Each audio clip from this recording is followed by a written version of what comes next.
On va vous présenter rapidement qui est Sphère et pour cela, je vais passer la main à Wolfgang. Si tu peux, du coup, Wolfgang, prendre la main et te présenter. Bonjour, Euh, moi c'est la deuxième tête, vous me reconnaissez. Donc mon nom c'est Wolfgang Godel, je suis aujourd'hui le Head of Engineering de la Sphere Factory à Paris. Euh, je suis développeur, euh, comme la plupart des sphériens. J'ai rejoint Sphere il y a 5 ans, un peu plus de 5 ans, et évidemment je suis passé par le même process de recrutement qu'on va vous présenter aujourd'hui et duquel on va parler. Avant de parler de ça, je vais vous présenter Sphère en quelques mots. Euh, et je ne vais pas répéter ce qui est écrit sur le slide. Donc, Sphère est une ESN, une néo-ESN, parce que les ESN sont obligés de se réinventer tout le temps. Donc, nous sommes aujourd'hui plus de 700 à Paris, à Strasbourg, au Luxembourg, à Lille, à Nantes, à Bordeaux. Euh, et nous sommes presque que des développeurs. Ça, c'est important que Sphere, c'est une boîte de dev. Presque, je dis, parce que évidemment, on a une petite équipe commerciale, mais nous sommes presque que des développeurs et nous sommes des développeurs qui sont managés par des développeurs, par des gens qui codent, qui connaissent le métier de ceux qui codent au bout. Donc, je code en tant que head of, même si mon titre fait un peu manager, mais je passe la plupart du temps à implémenter, à travailler en équipe. Et notre CEO qui est présent aussi, il code lui aussi, et ça c'est très important pour nous. Euh, En tant que consultant, nous intervenons chez nos clients ou au sein de nos propres équipes en factory. Je ne vais pas trop insister là-dessus. Nous intervenons dans beaucoup de domaines, dans presque tous les domaines de notre métier, donc le développement d'applications, l'expertise cloud, l'expertise data et ça c'est important, nous avons un grand catalogue de formation, donc nous formons les gens aussi. Mais, et je pourrais parler longtemps de Sphère, mais ce qui est important pour nous aujourd'hui, c'est que nous ne sommes pas que des individus, des experts qui sont dispersés dans beaucoup de multiples projets, mais Sphère est avant tout une communauté de développeurs. Et quand on parle de communauté, dans une communauté, on partage. Et la transmission des connaissances est réellement au cœur de notre ADN. Pourquoi? Parce que nous pensons que développer est un travail d'équipe. Euh, on peut développer des choses tout seul dans son coin, mais le développement de logiciels est avant tout un travail d'équipe et le partage est au cœur d'une équipe. Une équipe ne peut pas fonctionner si elle ne partage pas. Nous partageons pour chercher le meilleur en nous, pour viser l'excellence de tous, euh, aussi pour éviter l'héroïsme solitaire en développement. Peut-être que certains d'entre vous ont déjà vécu ça, que un développeur héroïque fait des choses très compliquées pendant un week-end et toute l'équipe ne comprend plus rien après. Donc c'est important, cet échange est vraiment important. Chez Sphere, nous organisons des échanges entre experts. Donc entre experts, nous échangeons beaucoup, même si on n'est pas dans les mêmes équipes. Nous organisons des formations par les sphériens. Euh, Ça, c'est très important. Donc partager et former, ça va très loin et ça va aussi dans la recherche de l'excellence. C'est que on ne peut pas vraiment dire qu'on a vraiment compris quelque chose avant qu'on n'est pas capable de l'expliquer à quelqu'un. Et nous nous organisons aussi en cercle d'expertise. Je suis encore sur le slide d'avant, Vanessa, mais c'est pas grave. Euh, et les cercles d'expertise, c'est important, c'est que nous n'avons pas de personnes attitrées qui s'occupent de ces échanges, mais tous les sphériens, tous les développeurs, tous ceux qui sont engagés chez les clients en tant que développeurs sont aussi engagés au sein de l'entreprise pour organiser des partages, pour organiser des discussions et pour organiser des événements. Donc, maintenant, tu peux passer au prochain slide. Super. Donc, nous partageons entre nous. Vous voyez plein de titres. Donc, on organise des bouffronts et des quarterbacks, etc. Donc, ça, c'est surtout des événements internes. Ce sont des échanges, ce sont des discussions. Ce sont aussi beaucoup de présentations qui permettent aux sphériens, entre sphériens, de s'entraîner pour parler en public. Mais nous avons aussi des événements publics pour partager, parce que partager entre nous, c'est bien, mais vu que le partage est vraiment au centre de notre ADN, nous pensons que partager avec la communauté entière est avant tout, est essentiel. Donc, nous avons des événements publics comme Ask the Expert. Je tiens à vous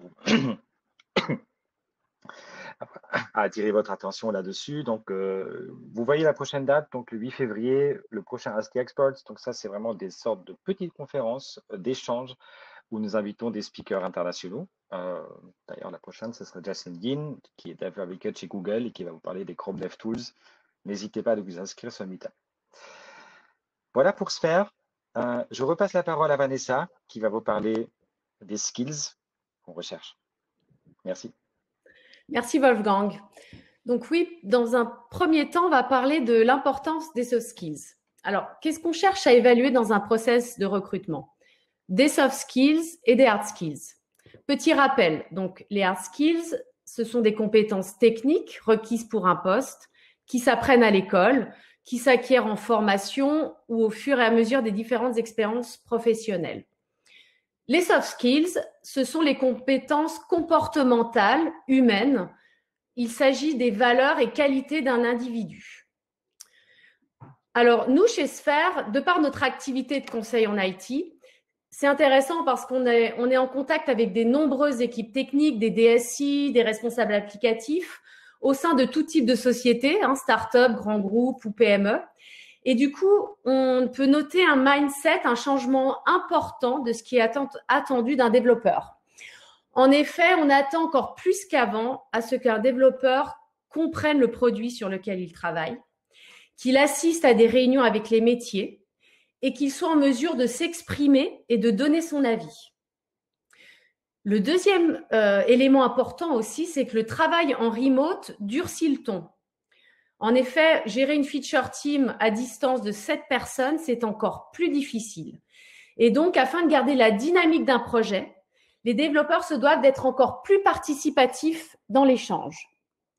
Et du coup, c'est là qu'interviennent les soft skills.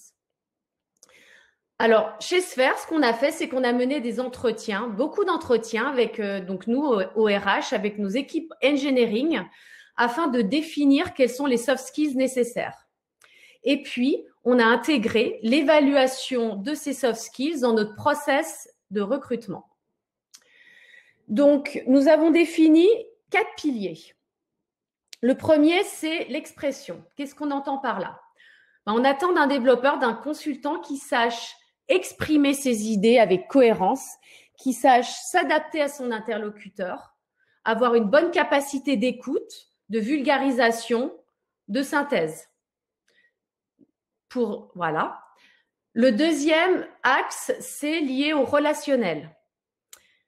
De savoir s'intégrer dans une équipe, d'avoir une attitude non verbale positive qui donne envie, d'être ponctuel, honnête, enthousiaste. Le troisième pilier, c'est la posture de conseil. Parce que vous, en tant que dev, vous êtes là pour faire avancer les choses. Donc, on va attendre de vous que vous soyez force de proposition, que vous preniez du recul par rapport au code, à votre travail. Et le dernier point, c'est de faire preuve d'humilité. Pourquoi? Parce qu'à chaque fois que vous allez arriver dans un nouveau contexte projet, eh bien, il va falloir aussi prendre en compte les contraintes techniques et pas forcément systématiquement tout remettre en cause. Alors, quelques petits conseils pour nos entretiens en remote. Nous, en tant que recruteurs, à quoi on est attentif? Lorsque du coup on programme un entretien en remote RH avec vous, c'est la ponctualité.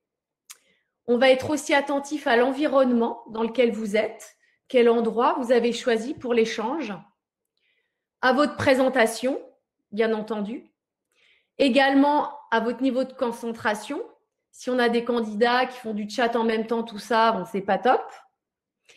Et également à votre préparation. Qu'est-ce qu'on entend sur la préparation, notamment la gestion en amont de la technique. Vous assurez que vous avez un bon Internet, Vous assurez que la caméra est bien. Et également, puisqu'on va le voir après, on fait nous aussi dans les tests techniques du pair programming, télécharger en amont les logiciels qui sont nécessaires. Avant justement de passer au test technique, on va faire un petit quiz sur les soft skills. Donc là, on va dire que vous êtes tech lead et que vous recrutez un nouveau développeur pour votre équipe.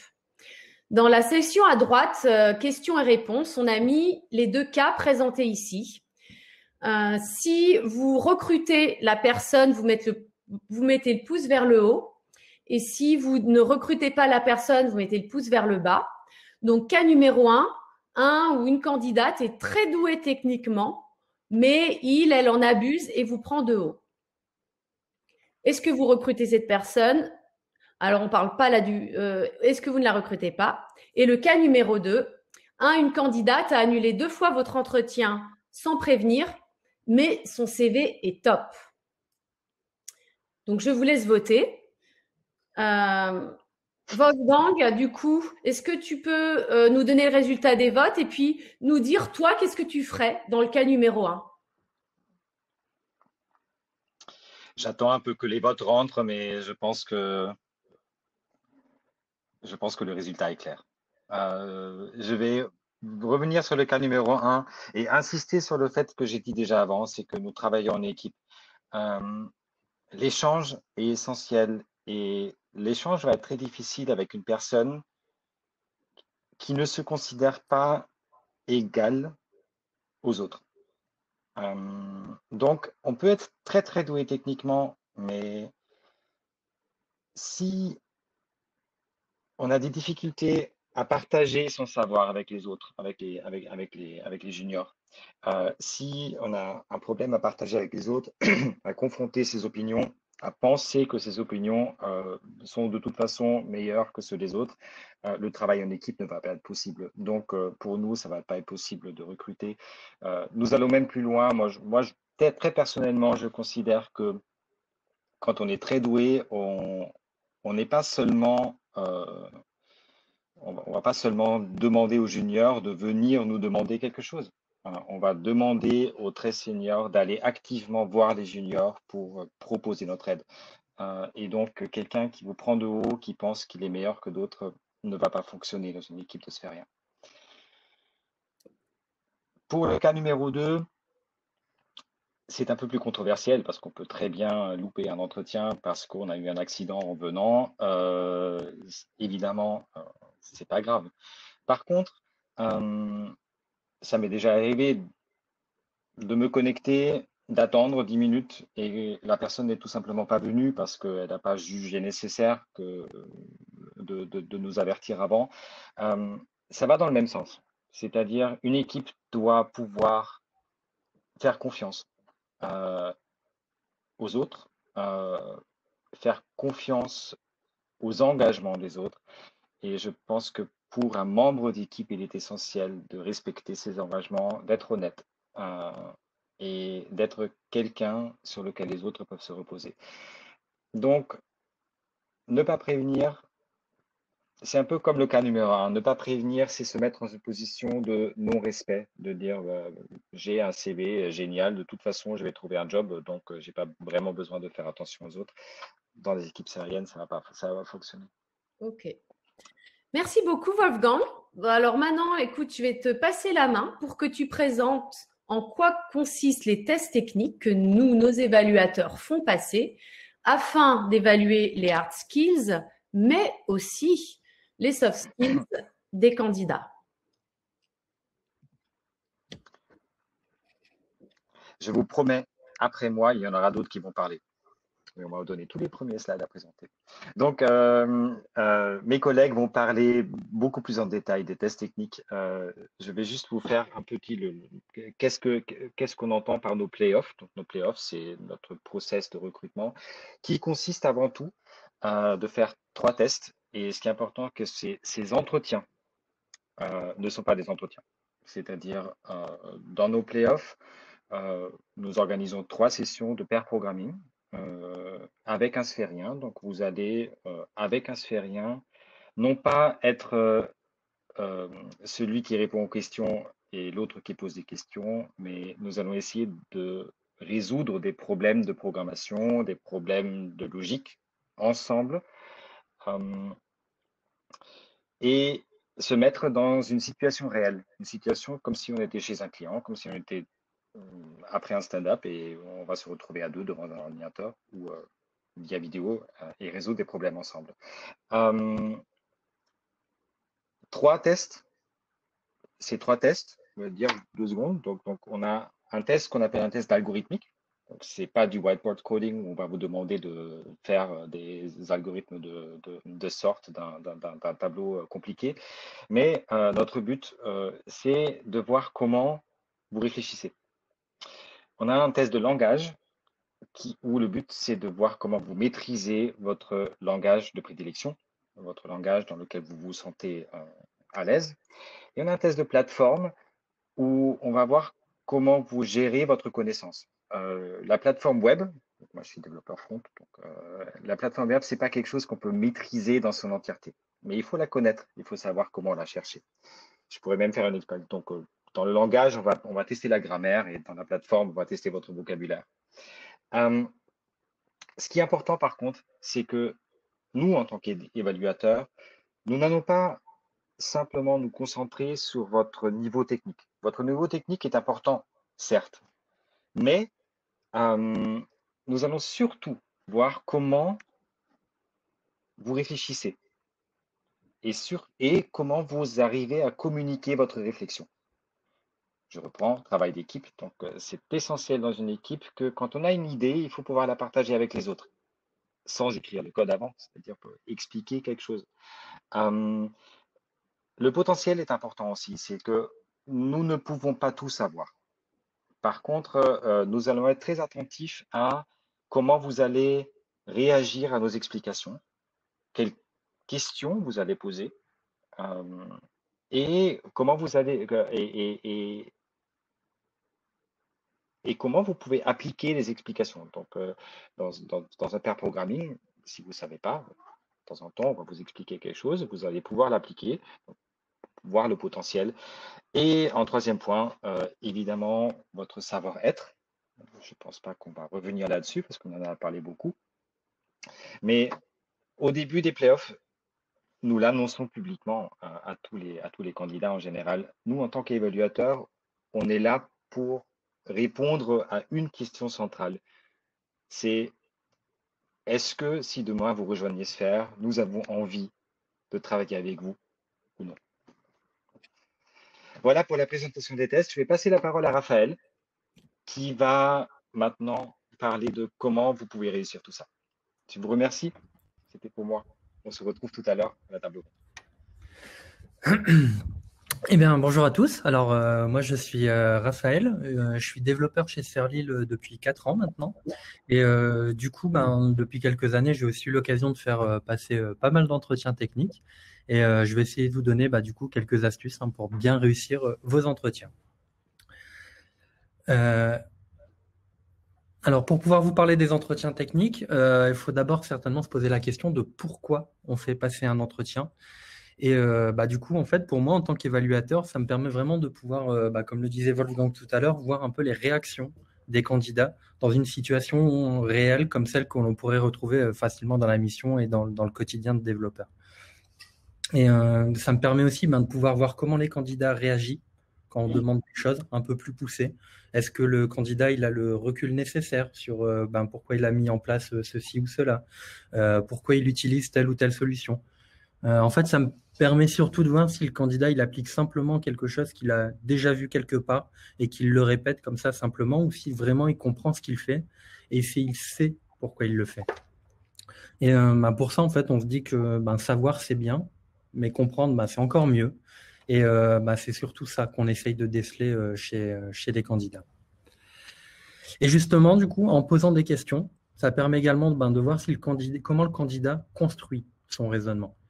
Comment, sur une problématique donnée, il va être capable de réfléchir, de pouvoir proposer une solution.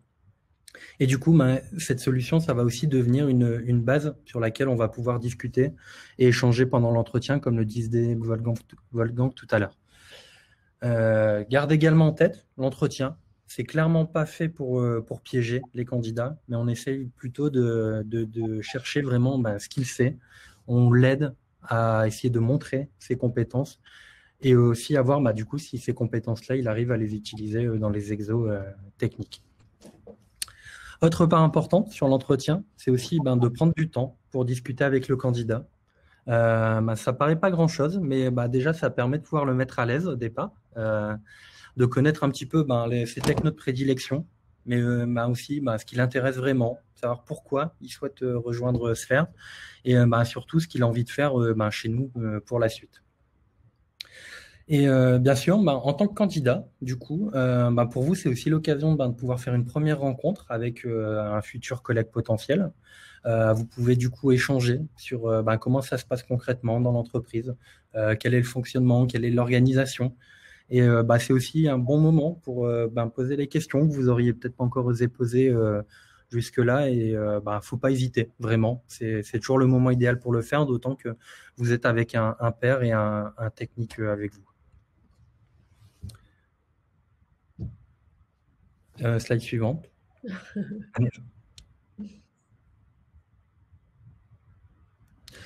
Alors, pour les entretiens qui se passent en pair programming, alors évidemment, le mieux pour pouvoir les réussir, c'est d'avoir déjà eu l'occasion de pouvoir pratiquer le pair programming. Alors, dans l'idée, en fait, comme ça, vous vous sentirez beaucoup plus à l'aise. Vous aurez plus rapidement les bons réflexes. Et notamment, l'un des plus importants, ça va être de vraiment communiquer avec l'évaluateur. L'idée, en fait, dans du pair programming, ça ne va pas être de foncer comme ça, tête baissée, pardon. Dans l'exercice qu'on vous demande, ce qui va être vraiment important, c'est d'expliquer ce que vous faites et surtout pourquoi vous le faites comme ça, pourquoi vous avez fait les choix. Et l'échange avec l'évaluateur, ça va vraiment être la clé pour que le moment il soit le plus agréable pour vous et que ce soit le plus fluide aussi possible pour tout le monde. Alors, l'idéal, c'est aussi de maîtriser les outils sur lesquels vous allez développer. Alors, ça peut vraiment vous faciliter l'entretien, vous serez en terrain connu, mais parfois, il faut aussi savoir faire preuve d'un peu d'adaptabilité, lorsque les conditions, elles ne sont pas celles que vous connaissez d'habitude. Par exemple, quand l'IDE ou clavier, ce n'est pas le vôtre, que vous travaillez sur le poste du pair. Dans ce cas-là, en fait, il faut juste savoir s'adapter. Ça va être inutile de pester pendant tout l'entretien sur le clavier ou sur l'IDE. Alors, ça rend vraiment l'entretien pas très agréable. Vous en parlez un petit peu au début, vous dites que c'est pas votre outil, que vous n'avez pas forcément l'habitude avec les raccourcis. Et voilà, vous faites en sorte que ça puisse se passer le mieux possible jusqu'à la fin. Et ça, pour le coup, ça a déjà été du vécu. Et sur un entretien, effectivement, c'est pas très, très agréable. Donc, ayez aussi en tête que passer un entretien, c'est aussi un exercice qui peut être délicat parce que l'évaluateur il va vous poser pas mal de questions et certainement des questions sur lesquelles vous n'avez pas toutes les réponses. Et ça, c'est pas grave. Faut juste être préparé à ça et accepter ça. Faut pouvoir accepter qu'on puisse voir cette partie de vous, accepter que l'on puisse voir que vous n'avez pas forcément chaque fois les réponses à toutes les questions. Mais en tant que développeur, en fait, c'est généralement le cas. On ne sait pas tout. C'est tout à fait normal et c'est aussi cette humilité-là qui est nécessaire sur un entretien et qui fait de vous un bon développeur.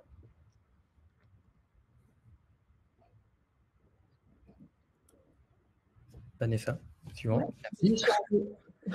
Alors, pour la partie technique, ce qui est important, c'est de choisir un langage, un framework ou une techno que vous connaissez bien, sur lequel vous avez vos habitudes et sur lesquels vous n'allez pas avoir de mal à vous y retrouver.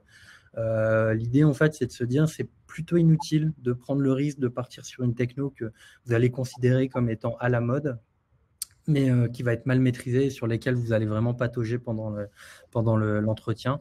Ça va vraiment jouer qu'en votre défaveur, c'est pas du tout intéressant. Partez sur une techno que vous connaissez, c'est le secret pour que ça se passe le mieux possible.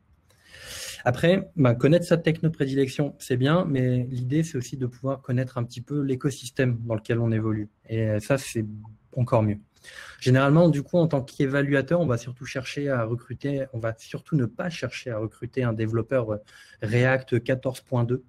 On va chercher un développeur qui est capable d'appréhender une nouvelle techno, qui est capable de s'adapter aux futures évolutions du domaine et dans lequel il va travailler par la suite. C'est vraiment ça, le rôle d'un développeur. Et du coup, connaître l'écosystème dans lequel on évolue, bah, c'est aussi montrer que vous vous intéressez à ce qui se passe autour et que votre métier vous plaît. Et ça, c'est aussi agréable en tant qu'évaluateur de repérer ça chez quelqu'un. Dernier conseil que je pourrais donner, mais qui est peut-être le plus important pour le coup, c'est de développer comme vous savez le faire. Donc, n'essayez pas de mettre en place ou de montrer des choses qui peuvent être trop compliquées ou que vous ne maîtrisez pas.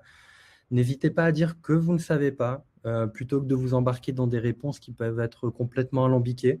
En tant qu'évaluateur, en fait, ça se voit assez rapidement et surtout, vous risquez de ne pas laisser la meilleure impression de vous-même. Alors maintenant, je vais laisser la parole à Simon, qui va vous parler plus particulièrement des tests en algorithmique, en cloud et des tests métiers. Merci Raphaël. Bonjour à tous, je suis Simon Lapersonne, je suis développeur et data engineer chez Sphere à l'agence de Lille depuis bientôt 4 ans. Et pour ma part, j'adore l'algorithmique. Donc depuis mon arrivée chez Sphere, en fait, je suis évaluateur sur la partie algorithmique. Et en fait, je me rends compte de quelque chose, c'est que généralement, pour les candidats, le test algorithmique, parmi les tests techniques qu'on fait passer, c'est celui qui fait le plus peur. Pourquoi? Parce qu'en fait, c'est quelque chose qu'on a l'impression de ne pas avoir l'habitude de faire. Par exemple, on va dire, un test JavaScript, ok, je fais du JavaScript au quotidien, je devrais pouvoir me débrouiller. Alors que l'algorithmique, on se dit, mais ça je ne connais pas, j'en ai pas fait depuis l'école. Pour moi, ce n'est pas vrai, parce qu'en fait, le métier de développeur, ce n'est pas juste écrire du code ou utiliser des frameworks. Au contraire, le métier de développeur, en fait, ça va être, avant même d'écrire du code, on va se poser la question de dire, j'ai un problème, comment je vais le résoudre? Quelle solution je vais mettre en place, en fait, quelle est la réflexion que je vais mettre en place pour résoudre ce problème. Donc, en fait, ces compétences qui sont mises en valeur lors de ces tests algorithmiques, c'est justement ces compétences-là. C'est des compétences d'abstraction, justement, de savoir prendre du recul par rapport aux problèmes auxquels on fait face, et de réflexion pour construire une solution pour répondre à ces problèmes. De la même façon, au quotidien, on va se retrouver à devoir, par exemple, lire du code qu'on n'a pas écrit et comprendre ce qu'il fait. Donc, on va avoir en face de nous du code dont on ne connaît pas le fonctionnement et qui n'est pas documenté, pas commenté, etc. Il va falloir comprendre ce qu'on fait. Cette compétence de reverse engineering, c'est aussi quelque chose qu'on va chercher à évaluer, à mettre en valeur lors de ces tests algorithmiques. Alors, en fait, concrètement, les compétences qui sont mises en valeur dans ce test algorithmique, c'est des compétences qu'on va utiliser au quotidien, mais dans un contexte auquel on n'est pas habitué. Et c'est ça qui fait peur, en fait. Alors, du coup, la question, c'est comment on peut s'y préparer? Déjà, la première chose, c'est justement, comme c'est quelque chose à quoi on n'est pas habitué, il faut pratiquer au maximum ces tests algorithmiques. Il faut s'exercer. Pour ça, il existe des ressources en fait, sur lesquelles on va pouvoir trouver des problèmes concrets d'algorithmique qu'on va pouvoir chercher à résoudre, donc, par exemple Coding Game ou Advent of Code, pour lesquels en fait, on va pouvoir vraiment être face à un problème sans aucun code en entrée et chercher une solution, en fait, écrire un code dans notre langage de prédilection pour donner une solution à ce problème-là. Et l'avantage, c'est que sur ces sites-là, sur des sites à côté de ces sites-là, on va avoir la possibilité en fait, de voir des solutions qui ont été proposées par d'autres utilisateurs et également d'exercer en fait, cette capacité de reverse engineering sur ces algorithmes qu'on n'a pas conçus. Donc ça, c'est pour ce qu'on peut faire avant le test. Après, le jour où on est pendant le test, donc on va se retrouver face à des problèmes, si on a de la chance qu'on a déjà pu explorer lors de notre pratique au préalable, ou sur des problèmes qu'on ne connaît pas. Là, ce qui va être important, c'est justement cette démarche de réflexion, de ne pas la faire seule dans son coin. Parce que justement, c'est un test qu'on va partager avec un évaluateur. Et en fait, il est important d'inclure l'évaluateur dans sa démarche de réflexion. C'est-à-dire qu'en fait, plutôt que de réfléchir sur un bout de papier dans son coin, l'important, ça va être justement, en fait, en quelque sorte, de réfléchir tout haut. C'est-à-dire de discuter, d'expliquer sa démarche pour qu'en fait, l'évaluateur qui nous accompagne puisse suivre le fil du raisonnement et l'accompagner. C'est-à-dire comprendre vers où va la réflexion et l'aiguiller éventuellement dans un sens ou dans un autre. Enfin, dernier conseil que je pourrais donner pour ces tests-là, c'est souvent en fait le réflexe qu'on a, c'est de dire je suis face à un problème et je vais vouloir faire une belle solution. Un peu comme disait Raphaël, un peu parce que j'ai envie de me montrer sur mon meilleur jour, donc je vais faire une belle solution qui sera bien optimisée au niveau de la complexité, avec du code bien lisible, etc. Alors c'est une bonne démarche, hein, mais en fait, ce qu'il faut garder en tête, c'est qu'on ne cherche pas une solution parfaite dans un premier temps. En fait, on va vouloir fonctionner par itération. C'est-à-dire que ce qu'on va vouloir faire, c'est d'abord, on a un problème, on va vouloir le résoudre. Ensuite, une fois qu'on aura une solution, justement, dans le cadre de l'échange qu'on aura avec l'évaluateur, on pourra réfléchir à comment on peut rendre cette solution plus efficace ou plus belle, plus facile à partager avec d'autres développeurs, par exemple. Donc l'algo, en fait, c'est des compétences qui sont communes à tous les métiers. Moi, par exemple, en tant que data engineer, au quotidien, je considère que je vais utiliser ces compétences d'algorithmique. Mais j'ai aussi dans mon métier des compétences qui sont spécifiques justement au métier de data engineer. Et ces compétences-là, en fait, on cherche à les mettre en valeur via un test spécifique, qui est le test métier. Ça, si tu peux changer le… Ça arrive, il y a juste un petit décalage quand je… Alors, pour ce test métier, on aura plusieurs parties en fait, qui vont le constituer. On aura d'abord une partie technique, donc ils vont en fait, comme pour les tests plateformes que vous a présenté Raphaël, demander en fait d'utiliser des outils que vous connaissez pour mettre en place une solution. Donc ça va être par exemple, moi j'ai déjà fait du Spark, je vais mettre en place une solution Spark pour traiter de la donnée en streaming par exemple. Ça va être des problématiques de ce type-là. On a également, en fait, comme c'est des métiers qui sont très larges, donc c'est vrai pour le métier de data engineer, mais c'est aussi vrai pour le métier d'architecte cloud, de DevOps, etc. En fait, on se retrouve avec une palette d'outils qui est extrêmement variée et une compétence qui sont demandées au quotidien qui est extrêmement variée. Pour compléter ce test technique, on va également avoir une grande partie de discussion. De discussion, par exemple, on va vous demander de revenir sur vos expériences précédentes. Donc, quelque chose, une solution que vous avez mis en place en tant qu'architecte cloud, par exemple, dans le cadre de votre mission précédente, et donc de présenter cette solution à l'évaluateur. Donc, d'abord, de lui présenter le contexte, donc quel était le problème auquel cherchait à répondre la solution, ensuite de présenter la solution qui a été mise en place avec votre équipe, et surtout, en fait, d'être en capacité de présenter cette solution avec du recul. C'est-à-dire ce qu'on va attendre, c'est que cette solution a été construite dans le passé, donc il y a des choix qui ont été faits parce qu'il devait être fait à ce moment-là. Mais maintenant, justement, dans le cadre de la construction de cette solution, vous avez peut-être rencontré des problèmes, vous avez peut-être eu des succès, etc. Vous avez appris des leçons, en fait, pendant que vous avez construit cette solution.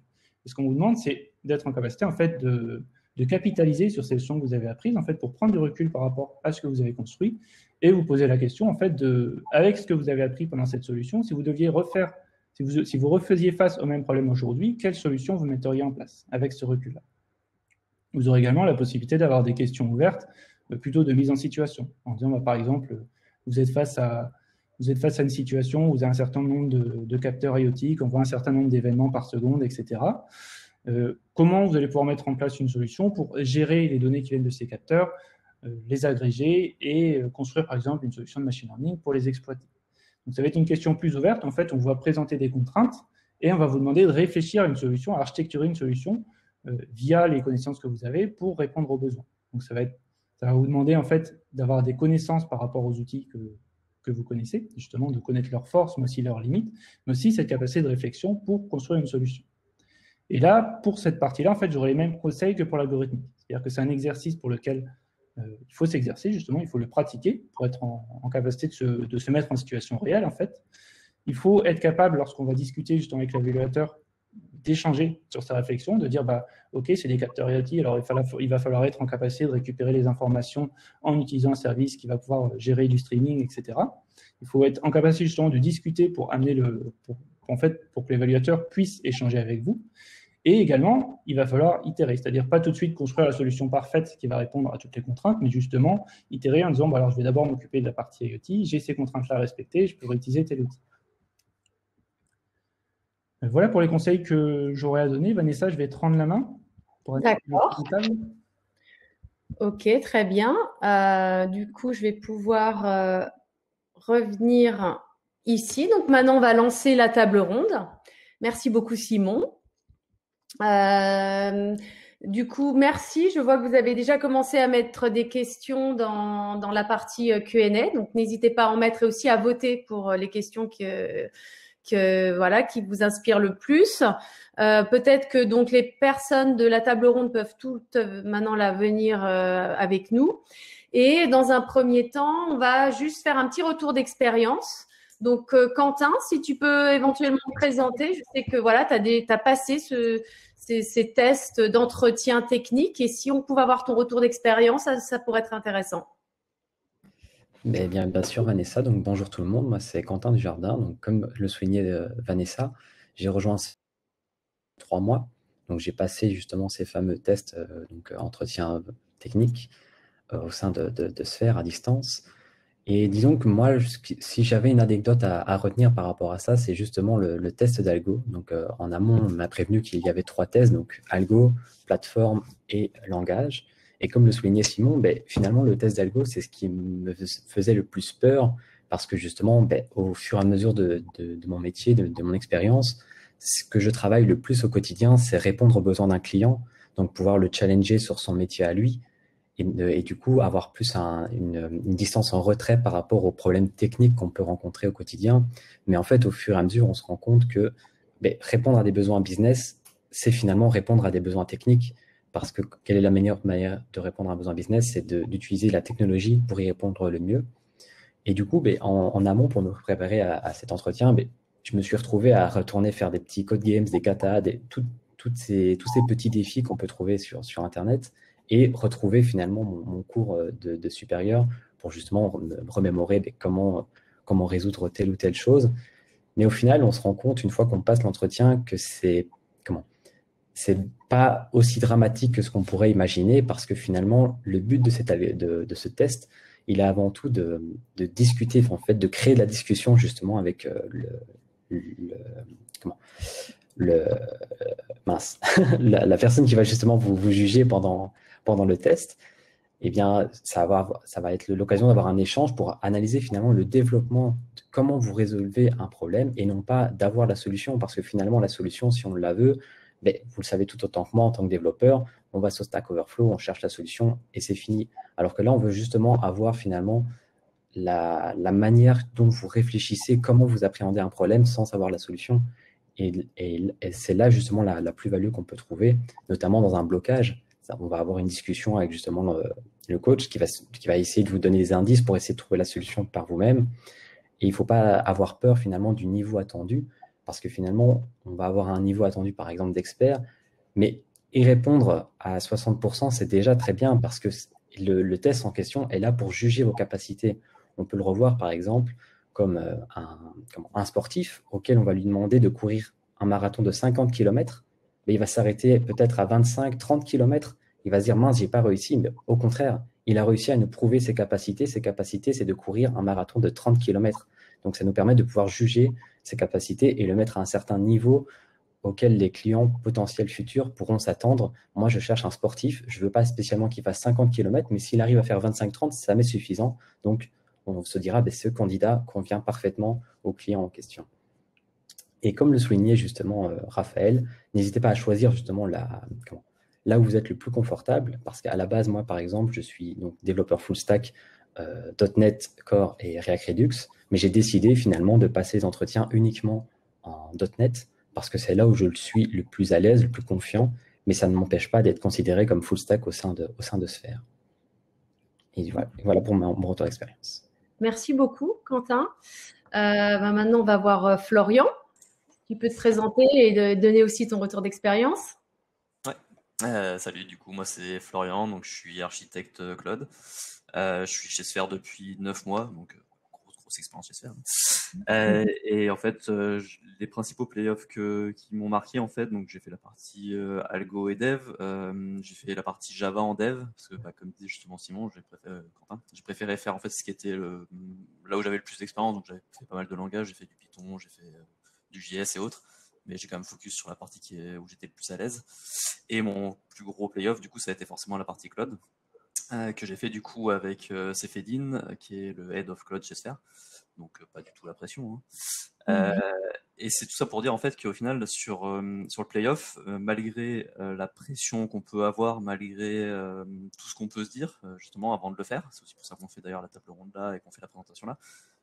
Faut quand même vraiment se dire qu'on a des capacités, que tout le monde a des capacités, que tout le monde, que vous savez tous développer, vous savez tous faire de l'algorithmie à votre niveau. Donc après, forcément, c'est ça qu'on va évaluer, mais concrètement, il faut que vous fassiez confiance. Donc c'est vrai que moi, typiquement, le playoff cloud, et c'est aussi ce que, peut-être que j'avance sur des questions, mais vu que je fais aussi les évaluations cloud maintenant, c'est aussi comme ça que je l'ai fait. Le playoff cloud, en fait, typiquement, c'est vraiment un cas d'usage qu'il faut résoudre. Donc ça va être, vous avez une application, vous avez un cas métier en fait, vous avez une application, on veut qu'elle soit haute dispo, on veut que elle réponde à tel besoin, à tel autre besoin. Qu'est-ce que vous allez faire? Et à la personne, on va lui donner du coup une subscription cloud, on va lui dire, vas-y maintenant, fais ce que tu veux faire. Donc, il n'y a pas vraiment une solution unique, il y a une trentaine de solutions possibles peut-être. Et c'est la personne du coup qui va choisir ce qu'elle va faire en nous expliquant pourquoi. Et du coup, en tant qu'évaluateur, on va répondre en disant oui, ok, d'accord, moi j'aurais plutôt fait ça, mais ouais, possiblement, c'est une solution qui est viable. Et c'est ce que j'ai eu donc mon playoff. Donc mon playoff, ça a été vraiment sur la partie cloud et sur la partie Kubernetes, et dans le même style sur la partie Kubernetes, donc avec différents choix possibles, différentes implémentations possibles. Et vraiment, la partie importante de tout ça, c'était l'échange au final avec, du coup, en l'occurrence, Cefedin, de savoir du coup pourquoi j'avais fait ces choix-là, comment je les avais fait, comment j'en étais arrivé là. Et au final, lui, du coup, il était juste là pour un peu m'orienter vers ce qu'il voulait que je fasse, pour un petit peu me rajouter quelques pièges, parce que forcément, il y a quand même des pièges. Mais vraiment, l'idée des entretiens techniques, en tout cas, au moins chez Sphere, c'est pas des pièges, c'est pas que des pièges. Il y a forcément des pièges pour justement voir un peu votre niveau de connaissance, de compétences et votre façon de réagir justement à des cas qui sont imprévus.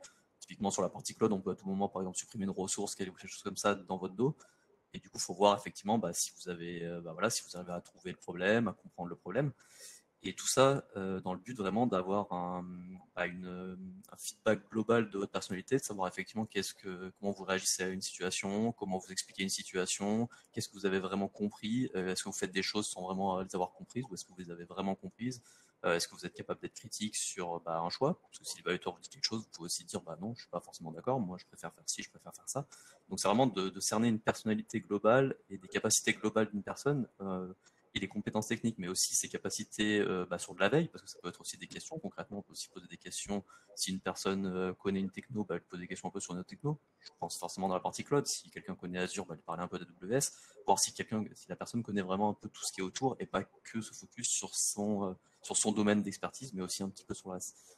Et vraiment, l'idée pour se faire, c'est de trouver quelqu'un du coup qui match vraiment la philosophie de Sphere, les compétences attendues et ce qu'on attend, ce qu'un client va attendre de lui. Mais c'est aussi inversement pour la personne de voir si Sphere correspond à ce que la personne attend en termes de compétences techniques, parce qu'elle va aussi pouvoir poser ses questions, savoir ce que Sphere fait, pouvoir justement évaluer aussi son évaluateur, voir l'évaluateur quel niveau a la personne, etc. Donc c'est vraiment en fait un échange des deux niveaux, et c'est autant pour vous que pour nous de savoir si ça correspond au niveau entretien. Super. Merci beaucoup, Florian, pour ce retour d'expérience. Donc, maintenant, on va passer aux questions. Alors, il y en a pas mal. On va commencer par celles qui sont le plus votées. Alors, comment avez-vous adapté le pair programming en remote? Qui a envie de répondre à ça? Raphaël, peut-être? Oui, bien sûr. Je peux y répondre. En fait, on a le même process qu'avant, c'est-à-dire l'idée, c'est de pouvoir faire du développement avec une personne. Donc, on s'est juste outillé pour le faire. On utilise Visual Studio Code avec un plugin qui permet de pouvoir éditer le code chez l'un ou chez l'autre, et un Google Meet qui permet de voir la personne en direct et de pouvoir discuter. Après, sur le contenu même du playoff, c'est la même chose. Donc, on garde vraiment toujours ce contact, cette discussion, et c'est vraiment les moyens techniques qu'on a mis en plus, qu'on a cherché et mis en plus pour pouvoir le faire en remote.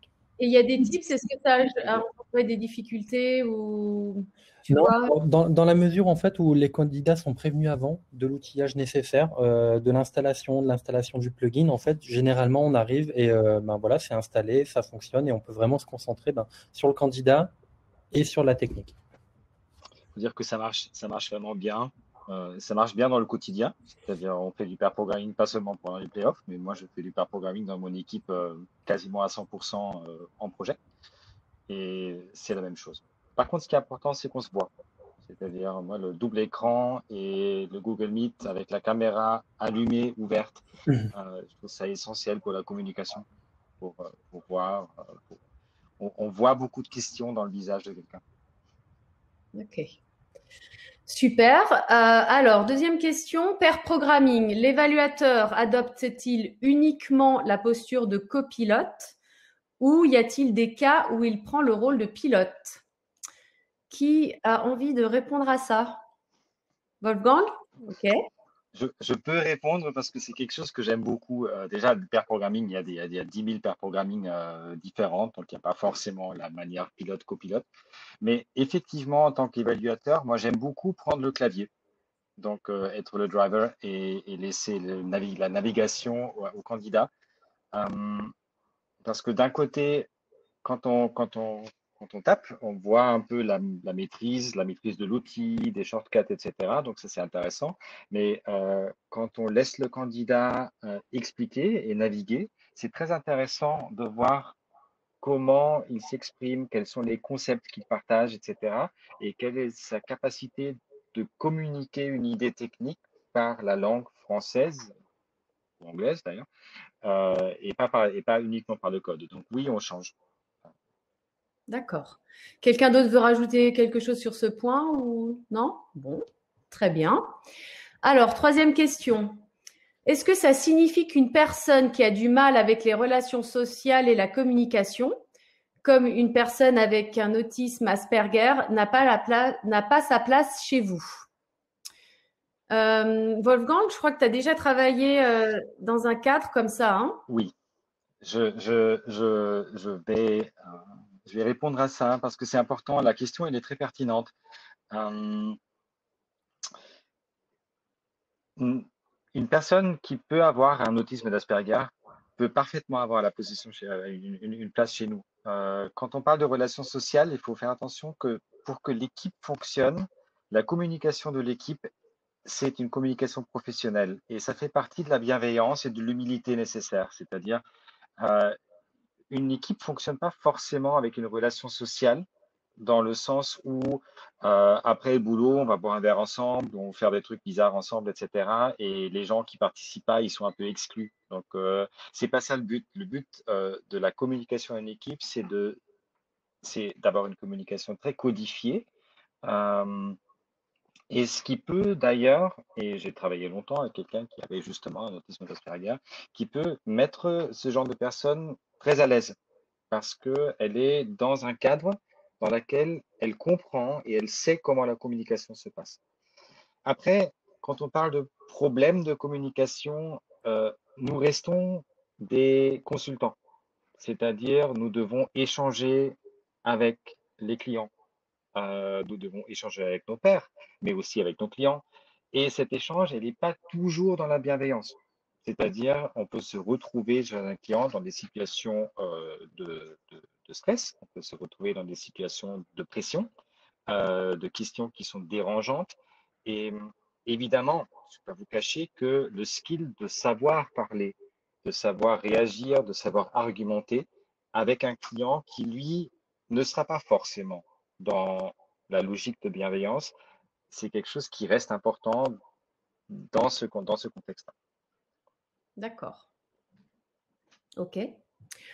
Alors, question numéro… J'espère que j'ai répondu à la question.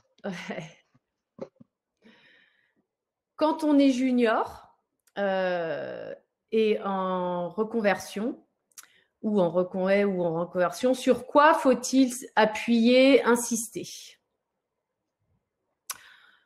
Simon, Raphaël, Florian? Oui. Alors, du coup, j'aurais tendance à dire que quand on est junior et ou en reconversion, en fait, ce qui va être important, c'est justement les soft skills dont tu parlais tout à l'heure, mais plutôt dans l'aspect communication. C'est-à-dire qu'il faut pas, je considère qu'il ne faut pas avoir honte d'être junior ou en reconversion. Tout simplement parce que on peut aussi apporter des choses en fait à une équipe. On va apporter des choses aussi à une équipe. Et pour ça, j'aurais justement aussi une anecdote sur le sujet, c'est que quand j'ai passé les playoffs, donc il y a 4 ans, j'étais développeur full stack, mais je travaillais en fait sur un contexte .NET, ce qui faisait que la partie front, je la faisais avec WPF.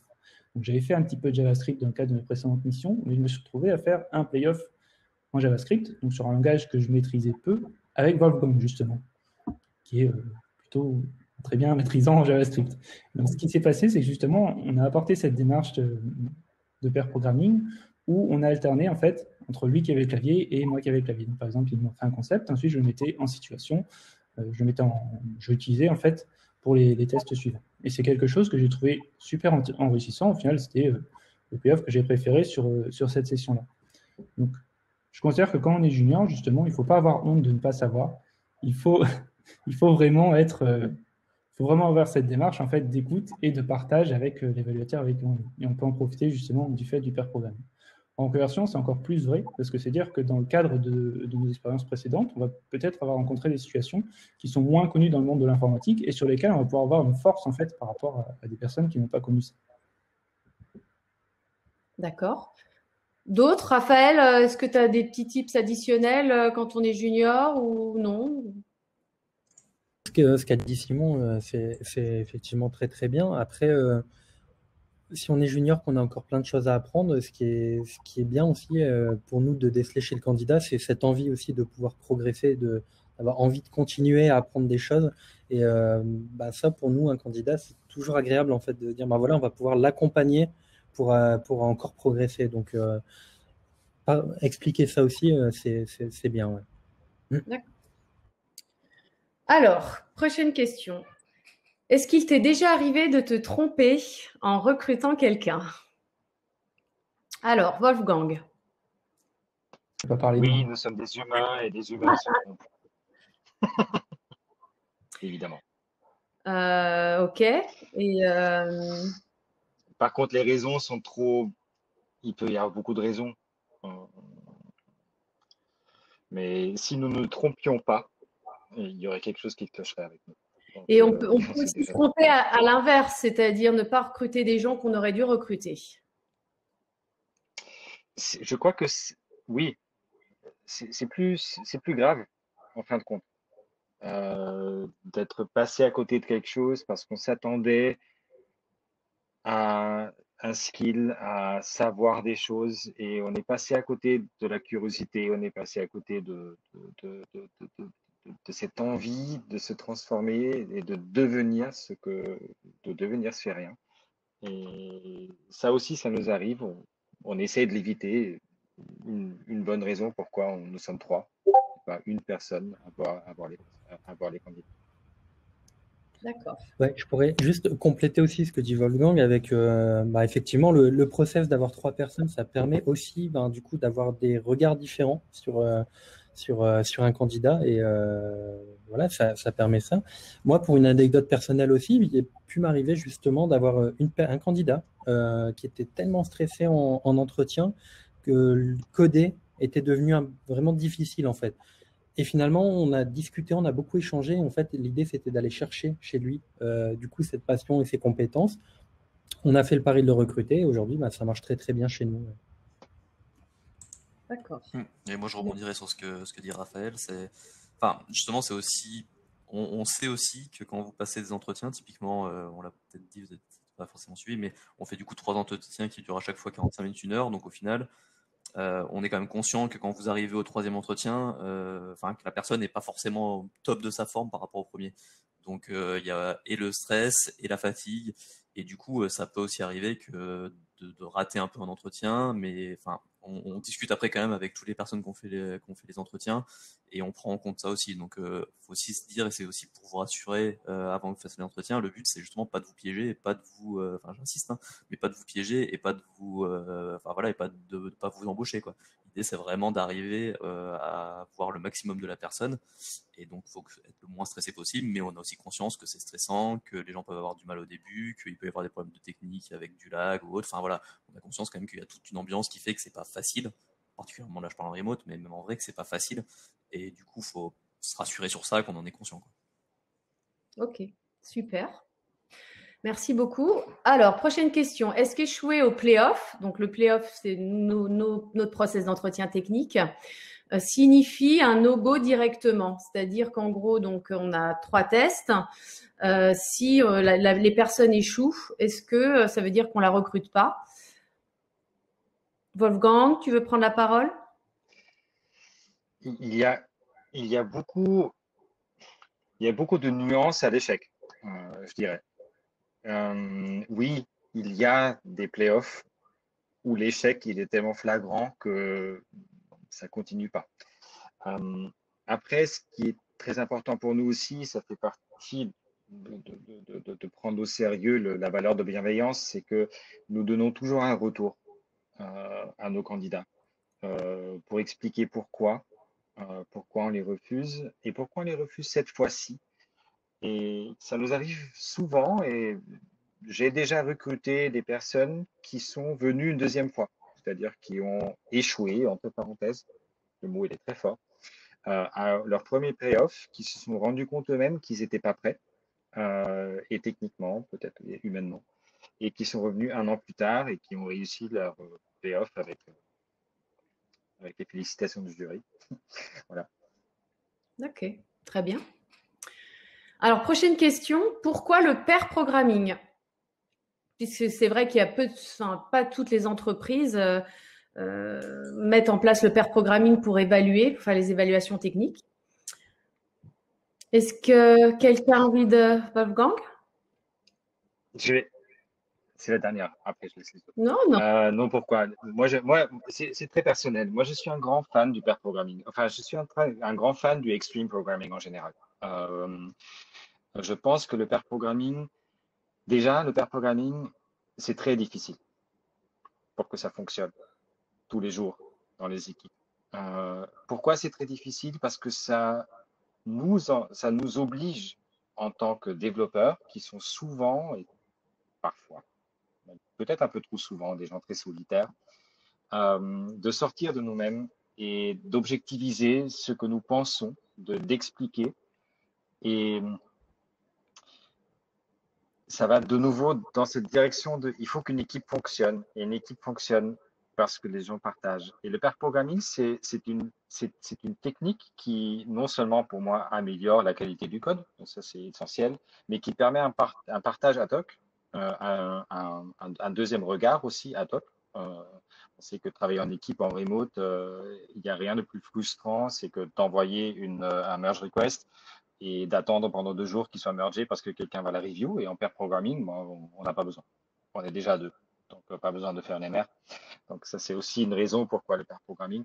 Mais pour moi, c'est surtout ce changement de posture. Et Vanessa la disait tout au début, la posture du consultant. Et je pense que le pair programming et la posture du consultant vont très bien ensemble. On se retrouve parfois aussi faire du pair programming chez le client avec un développeur interne du client. Et là, notre rôle, c'est pas forcément juste de produire du code, mais c'est aussi de former son développeur. Et souvent, on apporte plus de valeur sur cet axe-là que le code qu'on produit. Donc, moi, je vais toujours faire l'apologie du pair programming. Je trouve ça génial. Et je sais qu'il y en a beaucoup qui pensent que c'est inutile et que ça fonctionne pas. Je l'ai vu fonctionner et je le fais fonctionner. J'adore ça. Merci Wolfgang. Alors, prochaine question. Pouvez-vous expliquer un peu plus le test de plateforme? Comment ça se passe? Raphaël, peut-être? Oui, simplement. En fait, là, je vais faire simple parce que ça va reprendre un peu ce que disait Wolfgang. En fait, on va essayer de construire quelque chose, une petite application qu'on va démarrer avec des fonctionnalités qu'on fera en mode un peu MVP, en pair programming, et avec la personne, du coup, qui implémente, qui explique pourquoi elle choisit telle ou telle solution, pourquoi telle orientation, telle façon de faire. Et en fait, on discute de ça. Un exemple concret sur une plateforme, un cas, etc. Oui, en fait, simplement, on peut envisager une application dans laquelle on devrait afficher la liste de quelque chose qu'on reçoit depuis un appel API. On les affiche sur la page. Donc, première étape. Étape suivante, pouvoir voir le détail de quelque chose qu'on reçoit. Voilà, c'est vraiment en fonction de la personne. Aussi en fonction de la personne, on va aller des fois plus ou moins loin ou aller chercher des choses plus ou moins poussées. Mais l'idée, c'est vraiment de construire quelque chose, une application comme on pourrait le faire en mission, en fait, des fonctionnalités et comme on pourrait vraiment le faire en mission. Et on discute là-dessus, en fait, on échange et c'est plus que le côté vraiment comment c'est fait techniquement. Alors, ça compte aussi pour beaucoup, mais derrière, c'est aussi une vraie base de discussion pour expliquer les choix. Comme le disait Wolfgang tout à l'heure, en fait, sur le côté, le retranscrire dans le langage, en fait, aussi, savoir l'expliquer, être pédagogue. D'accord. Voilà. Je ne sais pas si je vous ai bien répondu. Très bien. Prochaine question. N'avez-vous pas peur que des personnes hyper entraînées via ces plateformes, donc j'imagine le coding game d'algorithmique, viennent biaiser les résultats, les types de problèmes reviennent très vite? Simon, je crois que c'est pour toi. Oui. Alors effectivement, ça pourrait être un risque, mais justement, ces tests d'algorithmique, c'est pas juste en fait donner des solutions à des problèmes pour moi. Justement, ce qui va être important, c'est l'échange qu'on va avoir entre évaluateurs et candidats. C'est-à-dire qu'une personne, ça nous est déjà arrivé d'avoir des tests qui sont plutôt classiques, en fait, d'avoir quelqu'un qui va sortir une solution par cœur, la solution optimale du premier coup. Justement, ce qui va être intéressant, c'est la discussion qu'on va avoir après. C'est-à-dire que nous, dans ce cas-là, on va se positionner en tant que junior, qui va dire pourquoi tu as fait ça, je ne comprends pas, pourquoi tu as mis cette limite-là. Et ce qui va être intéressant, justement, c'est l'échange qu'on va avoir. Et si la personne, elle est en capacité justement d'expliquer la démarche qu'elle a eue, qu'elle a compris les concepts qui étaient derrière, parce que justement, c'est des concepts qui reviennent, etc. Si la personne est capable de faire ça, donc c'est-à-dire qu'elle est techniquement, elle est capable de trouver une solution parce qu'elle reconnaît un pattern qu'elle a déjà vu au préalable et qu'elle est capable en fait d'amener un junior avec elle, parce qu'elle est capable d'expliquer ce qu'elle fait. Pour moi, c'est parfait. Je ne vois pas pourquoi on voudrait refuser cette personne-là. D'accord. Et on a... Vas-y, Florian. Okay. Non, juste pour dire, quoi qu'il arrive, c'est aussi pour ça qu'il y a plusieurs tests. Au pire, si quelqu'un vraiment va apprendre par cœur tous les algos, comme dit déjà Simon, ça va quand même se voir, je pense, à la discussion. Et après, il y a, quoi qu'il arrive, les autres tests techniques sur typiquement le langage, la plateforme ou autre, qui vont aussi montrer si la personne vraiment elle connaît. Et au final, si quelqu'un est hyper entraîné sur une plateforme coding game et connaît tout le reste, quoi qu'il arrive, ça reste quand même quelqu'un qui est bon. Donc de toute façon, ça va transparaître. Et ça va être aussi un peu pareil pour plateforme au final, parce que finalement, l'application qu'on fait, ou les fonctionnalités qu'on fait, elles sont plutôt simples et basiques.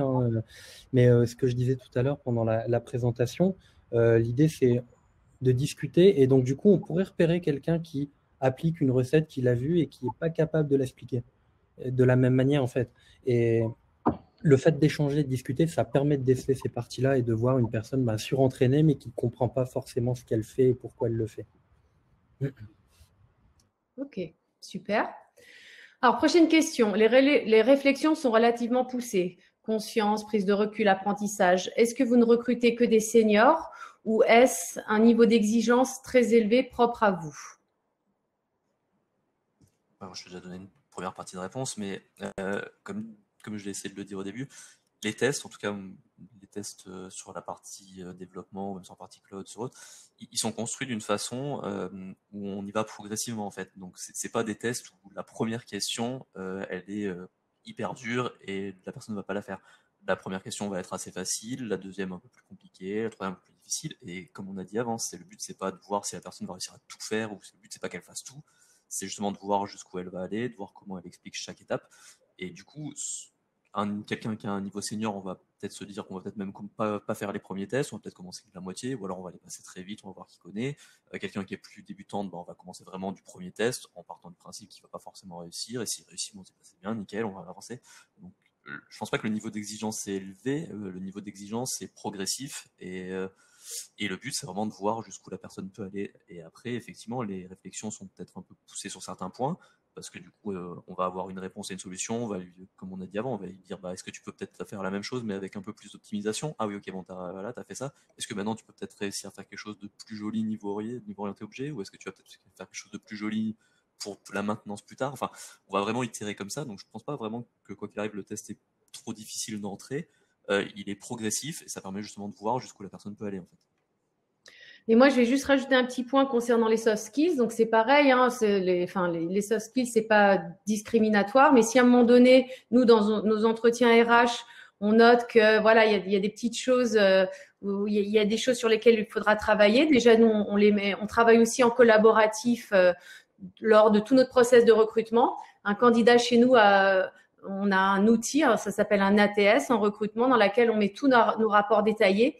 Comme ça, les gens de la technique peuvent voir nous ce qu'on a mis, etc. Et même cet outil va suivre le candidat jusqu'à son arrivée chez Sphere. Et si, par exemple, à un moment donné, voilà, on s'est rendu compte que il y a un souci lié à une soft skills, eh bien, le manager technique de la personne, quand elle arrive, elle pourra être au courant et on pourra aussi l'aider à progresser sur ces points-là. Il y a quelque chose que je voudrais rajouter pour le niveau. Je pense que c'est très important de faire des tests qui sont toujours plus difficiles, ce qu'on pourrait vraiment réussir. il y a une question que je me pose souvent, c'est dans un entretien, ce qui est très intéressant, c'est que comment un candidat réagit-il devant quelque chose qu'il ne sait pas? Et les réactions peuvent être diverses. Il peut y avoir le déni, l'excuse. Euh, Ça, ce sont plutôt des côtés négatifs. Les côtés positifs, c'est poser les bonnes questions. Savoir qu'on ne sait pas, c'est le premier pas vers l'expertise. Et ça, c'est essentiel.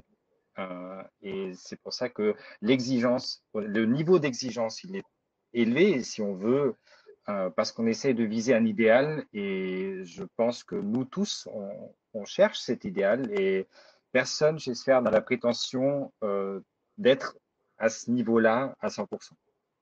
On le cherche ensemble. Très bien. Alors, prochaine question. Y a-t-il une fréquence à laquelle vous renouvelez vos exercices, notamment pour éviter qu'ils fuitent trop largement? Alors, qui saurait répondre à ça? Simon. Je peux répondre pour la partie algorithmique, du coup. Pour la partie algorithmique, on a une banque d'exercices qui est faite en fait pour ne pas pouvoir être parcourue entièrement dans l'heure. Ça veut dire qu'on va pouvoir piocher selon justement les profils des candidats, selon l'avancement qu'on a ou selon les envies de l'évaluateur du moment parmi ces exercices-là. On a la volonté de les renouveler. C'est-à-dire que là, par exemple, en ce moment, on est sur un process pour compléter ces exercices-là et ajouter d'autres évaluations. Notamment, j'en parlais tout à l'heure sur de la lecture de code qu'on n'avait pas jusqu'à maintenant.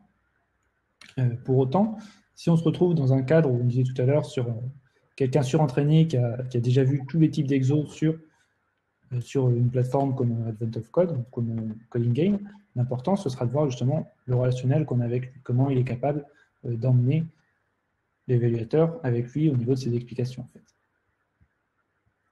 D'accord. Merci Simon. Moi, je vais me permettre juste d'ajouter un petit quelque chose, justement, plus sur la partie du coup plateforme et langage.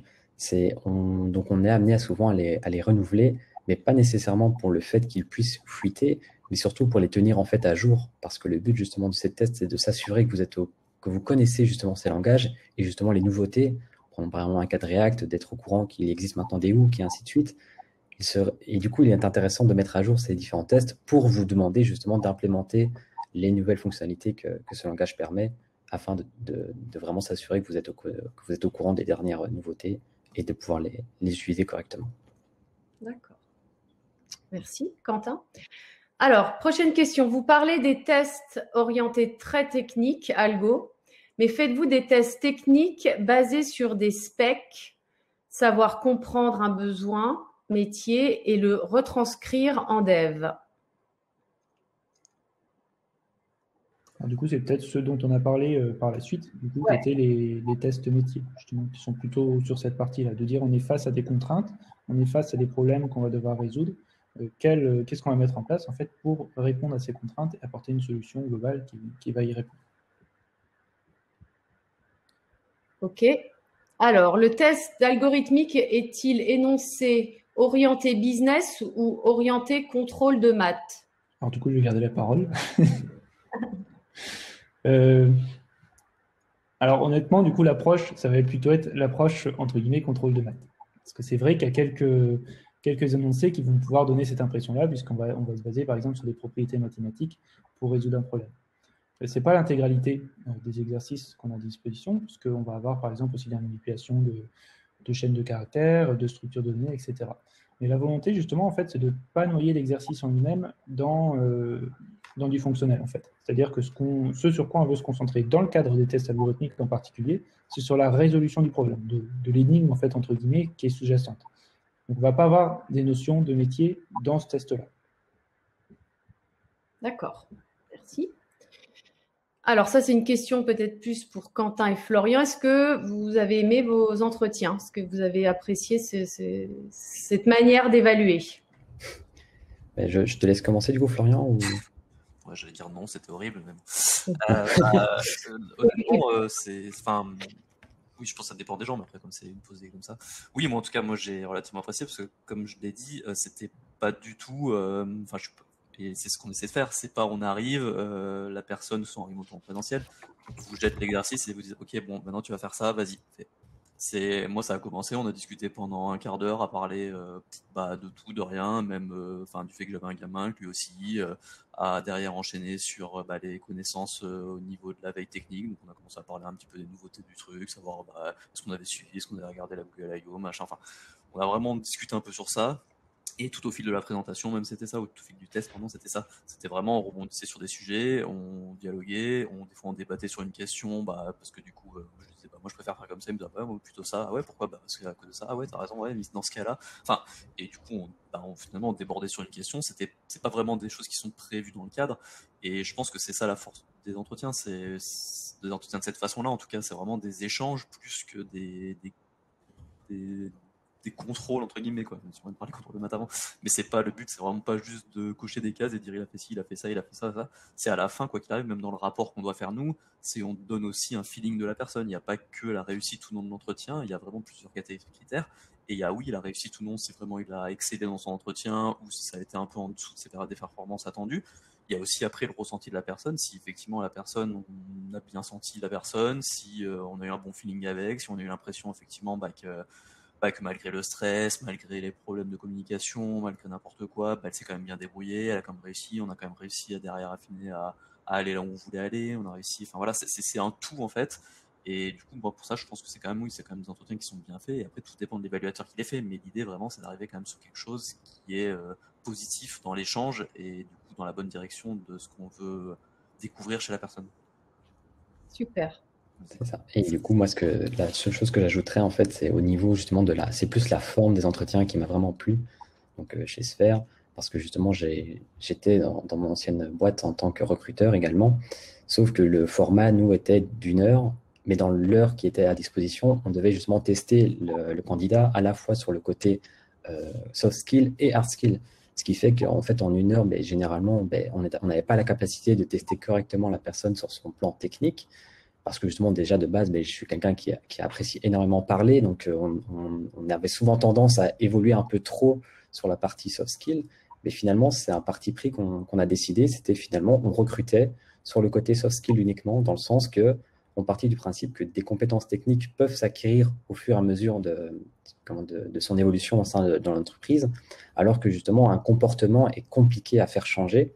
Donc, on préférait avoir quelqu'un peut-être d'un peu moins doué, mais qui matcherait correctement au sein de notre équipe qui était déjà en place. Et du coup, justement, d'avoir ce format un peu plus technique qui laisse la place à la fois au côté HR en amont et cette partie technique vraiment focus est vraiment un plus qui est appréciable pour des gens comme moi qui ont tendance à parler peut-être un peu trop. Ok, super. Alors, Simon, quel est le niveau de complexité des exercices d'algo? Alors, comme pour les autres tests, en fait, ça va être progressif. Alors, du coup, quelqu'un qui est vraiment rodé sur la plateforme, qui est vraiment rodé sur le champ des exercices algorithmiques, etc., va peut-être trouver ça facile, mais là où il sera attendu, il sera justement sur sa capacité à expliquer sa démarche. D'accord. Alors, question de Maxime. On a parlé d'un process long pour recruter un interne, mais qu'en est-il du recrutement de prestataires qui est très différent en termes de profil et de budget pour le recrutement? Alors, Wolfgang, tu n'es plus là. Je ne comprends pas complètement la question. Alors, moi, je peux peut-être essayer d'y répondre. Je pense peut-être voir un petit peu ce qu'il veut dire. Alors, effectivement, parce que j'en fais aussi, moi, pour les clients chez lesquels j'interviens, de pouvoir faire aussi des recrutements pour nos équipes, pour les équipes clients. Effectivement, le process est souvent un peu moins long. On a un peu moins de temps, mais sur le contenu, disons, l'idée, c'est d'avoir à peu près le même contenu, en fait. Et, en tout cas, de mon côté, de trouver les soft skills et les hard skills de la personne. C'est un peu plus rapide, mais on fait quand même un entretien technique en pair programming et cette partie aussi discussion et échange avec la personne. C'est pas forcément la position interne ou consultant ou autre qui fait que c'est différent, que la mécanique pour essayer de déceler les avantages d'une personne peut être différent. Ok. Oui, ça y est, j'ai compris. Donc ça, c'est quand on est un... Voilà, ok. Bon. Quand on postule en tant que que prestataire dans une mission. Ok. Mais on va rechercher les mêmes choses en fait. Faut comprendre, nous, on recherche des choses chez Sphere et quand on recrute des gens aussi en tant que prestataire, c'est aussi les mêmes qualités qui peuvent être recherchées. Pourquoi est-ce que vous avez voulu devenir évaluateur? Recrutement. Ah, tu veux y aller, Wolfgang, peut-être? Désolé, j'ai dû m'absenter 2 secondes. Alors, je vais garder la parole. Alors, pour moi, en fait, ça permet de construire l'équipe, les collègues de l'agence. On est vraiment partie prenante de ça. Et on choisit les prochains collègues, en fait. Et on construit vraiment la communauté de développeurs qu'on est au travers, la porte d'entrée, c'est les playoffs. Juste ajouter quelque chose, je te rejoins complètement Raphaël là-dessus, mais pour moi, il y a aussi quelque chose qui est lié justement à cette volonté de partager. Parce que les playoffs, en fait, même pour quelqu'un qui ne va pas être pris, c'est l'occasion, en fait, d'échanger justement sur des sujets techniques. Et moi, ce que je préfère en tant qu'évaluateur, c'est que c'est la personne, en fait, avec qui j'ai passé du temps, me dit, j'ai passé une super après-midi, j'ai appris plein de choses, c'était génial. Et ça, c'est un super sentiment. Super, ok. Alors, prochaine question. Des techniques chez les évaluateurs pour détendre l'atmosphère et décontracter. Est-ce que vous avez des petites techniques pour décontracter un candidat qui est stressé et faire qu'il donne le meilleur de lui-même? Ouais, alors, Petit massage à distance. Hein. Alors ouais, moi du coup en fait, on commence par discuter en fait, par avoir une discussion de ce qu'il est, de ce qu'il aime bien faire et son parcours. Et en fait, globalement, je me dis que la personne a forcément déjà les bonnes réponses d'entrée. Et ça commence par ça en fait, elle peut répondre aux questions et puis on détend un petit peu, une blague ou deux, on peut discuter. Et en fait, après, on voit que ça se passe bien et on rentre doucement dans l'exercice et on continue un peu sur ce même rythme-là avec un échange un peu plus détendu que arriver sur l'entretien formel, bon, on va faire ça et puis on y va, et ça peut être brut. Donc, à chaque fois, je trouve que ça détend bien les personnes. Ouais. D'autres, vous avez d'autres tips à donner là-dessus? Honnêtement, moi, je m'attendais. Et ça vous est déjà arrivé? Dans ce sens-là, mais je suis totalement d'accord avec lui. Moi, c'est vraiment, et c'est ce que je fais aussi au début, c'est de discuter avec la personne sans que ce soit. C'est comme dit, c'est pas on jette juste une feuille pour dire vas-y, maintenant tu le fais. On arrive, on dit ouais, du coup, t'as fait quoi? Ok, d'accord, machin.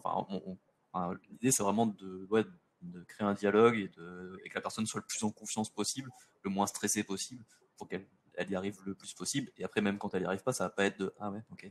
C'est vraiment le dire, ok, là, si tu vois, c'est peut-être ça, tu peux peut-être aller sur ce point-là. Ça peut arriver qu'une personne, d'un coup, comme on a dit avant, elle oublie quelque chose, ou elle se rend plus compte de quelque chose, elle bloque sur quelque chose, et on va pas la laisser bloquer, attendre et dire ouais, ok, vas-y. C'est vraiment d'accompagner tout du long, et comme dit, le but, c'est pas de la piéger, c'est vraiment juste de voir jusqu'où elle peut aller, même s'il y a un peu des manques, peut-être que sur d'autres points, ça va compléter, c'est un tout, quoi. Super. Ok. Ça revient au pair programming aussi. C'est que parfois, il vaut mieux que nous, on donne les réponses, c'est pas grave, parce qu'on est une équipe qui résout le problème, donc la réponse peut venir de nous. Et de temps en temps, ne pas rester au premier degré, dire des conneries, ça marche aussi. Sur les 3 tests, y en a-t-il un plus important que les autres? Donc, les 3 tests en pair programming. Non, la manière dont on évalue, c'est quand tout le monde donne un go ou un no-go et que les 3 sont au même niveau. Alors, question suivante. Quelqu'un qui n'a pas confiance en soi égale pas de potentiel égale no-go? Ça va être le rôle d'évaluateur, d'aider la personne et de l'accompagner en fait pour déceler son potentiel, de la mettre en fait à l'aise et de lui montrer qu'elle sait faire des choses et qu'elle sait les transmettre. Ok. Est-ce que vous prenez des alternants?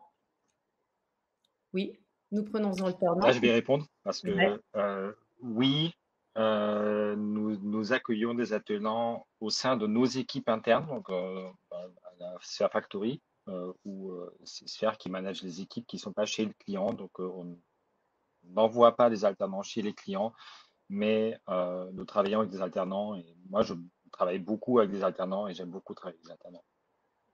Le process, c'est à peu près le même. Les alternants passent un playoff qui est un peu adapté. Mais avec les alternants, on fait quelque chose aussi, c'est qu'on les laisse travailler avec nous pendant une journée. Ça, c'est quelque chose qu'on ne peut pas faire euh, avec les candidats normaux, parce que c'est pour les équipes internes, parce que là, on sait vraiment quelle équipe elle va rejoindre. Donc, les alternants auront l'occasion de travailler avec les personnes avec lesquelles ils vont vraiment travailler après. Prochaine question de Célou. Alors, est-ce que vous réutilisez les tests, les résultats du playoff pour orienter vos formations vis-à-vis d'un nouveau collaborateur? Alors, Wolfgang. Ça arrive, enfin, ça dépend. On encourage parfois, quand on voit certains manques de maîtrise très spécifiques, on encourage de faire des formations internes. Oui. Ok. Autre question de Célou. Si vous aviez un conseil en 2 mots pour réussir son playoff, lequel serait-il?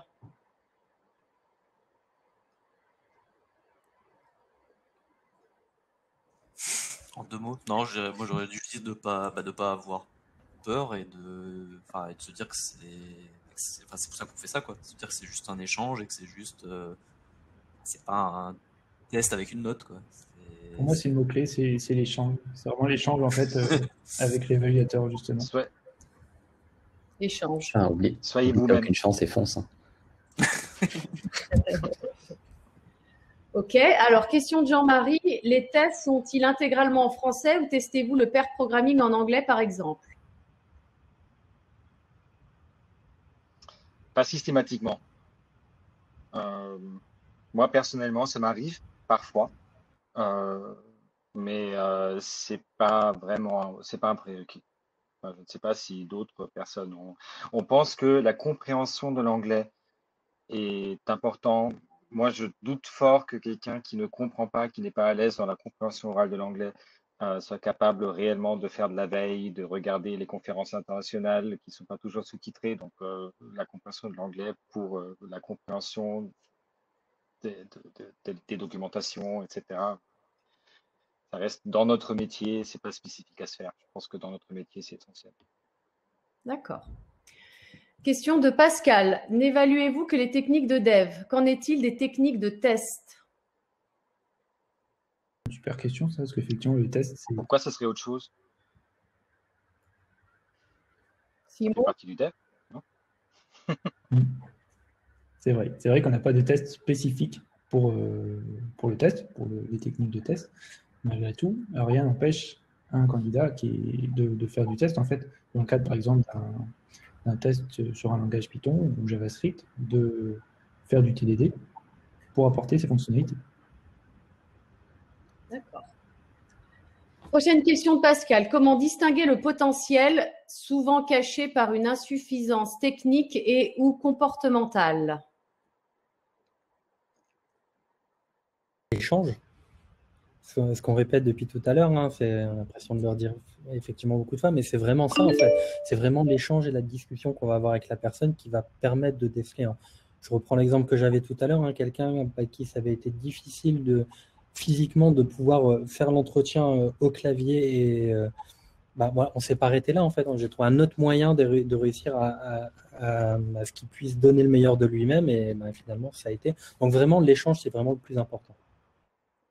Et comme il est 13h30, on va s'arrêter sur donc, cette dernière question. Comment peut-on postuler en tant qu'alternant du coup? Donc, que vous soyez alternant, non alternant, voilà, vous pouvez me contacter. Donc, Vanessa Perilla, vous pouvez me contacter sur LinkedIn et puis moi, je redispatcherai en fonction de nos agences, etc. pour qu'on revienne vers vous. Voilà. Écoutez, merci beaucoup d'avoir posé toutes ces questions. Merci à vous aussi, cher évaluateur, d'avoir été ici pour répondre à tout le monde. On va vous envoyer donc un questionnaire de satisfaction pour voir ce que vous avez aimé dans cette intervention, ce qu'on pourrait améliorer. Et n'hésitez pas, si par exemple il y a des sujets spécifiques et ça vous plairait d'avoir une autre session à un moment donné sur un sujet spécifique, vous pourrez nous le mettre en commentaire et on pourra l'organiser. Voilà. Eh bien, merci à tous et puis bon appétit. Merci pour votre attention.